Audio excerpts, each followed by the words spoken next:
So I'll admit, I've only played Dragon's Lair maybe once or twice, and while I appreciate the cutting edge tech used to make this game back in the early 80s, I never really felt the strongest urge to play it whenever it gets remastered or released on modern platforms. There's something about playing the Dawn Bluth Classic on an arcade cabinet, but since that's something that's almost impossible to do these days, I figure I'll try the next best thing. When RepliCade Amusements reached out to us to review and test the Dragon's Lair X RepliCade cabinet, I was more than happy to give it a shot. And similar to last year's Street Fighter II cabinet, the quality here is outstanding. From the lighting to the joysticks and the usable coin slots, this desktop cabinet is well beyond the competition. Unlike most smaller arcade cabinets, I never felt like I was going to break this thing, while playing what might be the most frustrating but rewarding video game from the 80s. Everything here has a premium feel to it. While the screen is definitely small and the buttons may look impossibly tiny at first, it's kind of shocking at how well spaced everything is and how natural the controls feel. While I can go on for hours about the game itself and its lasting legacy on the games industry, I'll sum it up quickly. Dragon's Lair is hard, but it looks really good. And it's super rewarding when you figure out how to beat a situation. Also, this has unlimited lives in an easy mode, so maybe do that at first. Okay, back to the cabinet itself.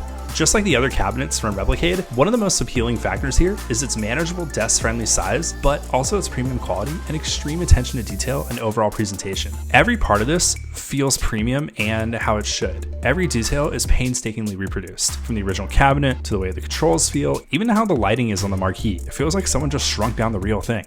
A pretty cool extra feature here is the included Laserdisc replica located in the back compartment. As someone who only saw one of these once in real life, it was fun to look at the attention to detail here and marvel at what was one of the precursors to the modern day DVD player. Another fun item in the box was the replica manual and tiny coins that, let's face it, I'm probably going to lose somewhere as soon as I take them out of the bag. So yeah, they're just going to stay in there forever.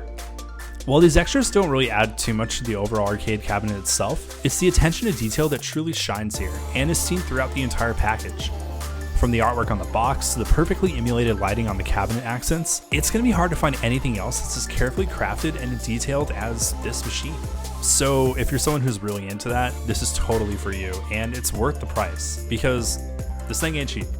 The HDMI out and USB controller ports are a nice plus, but when plugging the system into a 4K TV, it didn't look too great.